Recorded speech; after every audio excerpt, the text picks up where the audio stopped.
Hello everyone. In this video, we will be discussing ISA 580 Management Representations. This standard establishes and provides guidance on the use of management representations as audit evidence and the procedures to be applied in evaluating and documenting those representations and the actions to be taken if management refuses to provide appropriate representation. Now you might be thinking what the management representation is. The auditor should obtain an audit evidence that management acknowledges its responsibility for the fair presentation of the financial statements in accordance with the applicable financial reporting framework and has approved the financial statements. The auditor can obtain the audit approval from relevant minutes of the meetings of those charged with governance or by obtaining a written representation from the management or a signed copy of the financial statements. The auditor should obtain the written representation from management on matters material to the financial statements, when other sufficient appropriate audit evidence cannot reasonably be expected to exist. When such representations relate to matters which are material to the financial statement, the auditor will need to evaluate whether the representations made by management appear reasonable and consistent with other audit evidence of evaluate whether the representations made by management appear reasonable and consistent with other audit evidence obtained, including other representations, and consider whether the individuals making the representations can be expected to be well informed on the particular matters. In certain instances, audit evidence other than obtained by performing inquiry may not be reasonably expected to be available. Therefore, the auditor obtains a written representation by management. If a representation by management is contradicted by other audit evidence, the auditor should investigate the circumstances and, when necessary, reconsider the reliability of other representations made by management. Now, how will these representations by management be documented?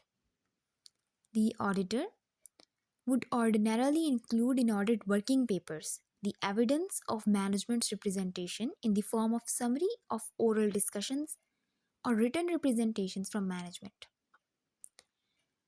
The written representation is more reliable than the oral representation and can take the form of a representation letter, a letter from auditor outlining the auditor's understanding of the management responsibilities, or it can be the relevant minutes of the meetings of the board of directors or similar body, or a signed copy of the financial statements. What will be the basic elements of the management representation letter? When requesting a management representation letter, the auditor would request that it be addressed to the editor, contain specific information, and be appropriately dated and signed. Ingredients would be appropriately dated, signed, and specific information.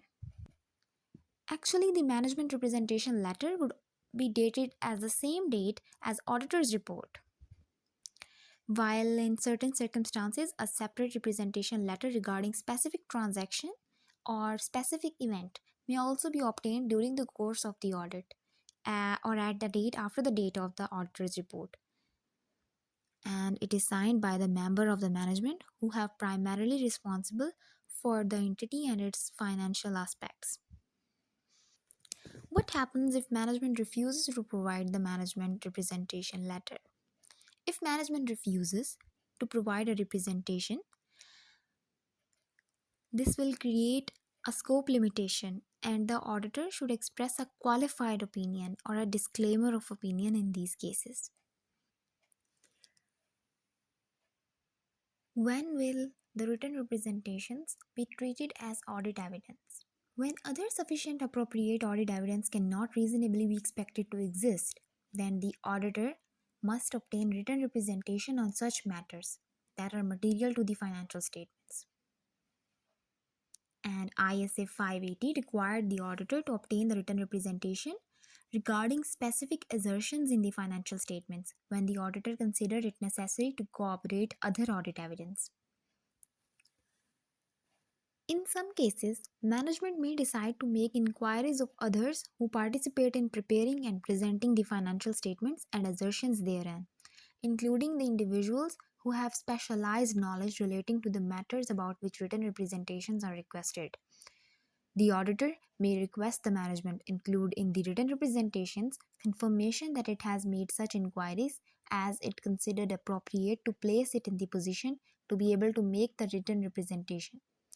However, it is not expected that such inquiries would usually require a formal internal process beyond those already established by the entity.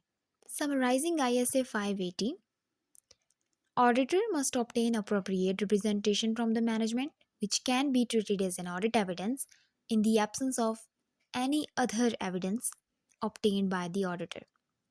The written representation are obtained on matters material to the financial statements when other sufficient appropriate evidence cannot be obtained. And if management refuses to provide such representation, the auditor should express a qualified opinion or a disclaimer of opinion. So that was all on ISA 580. I hope you liked the video. Thank you.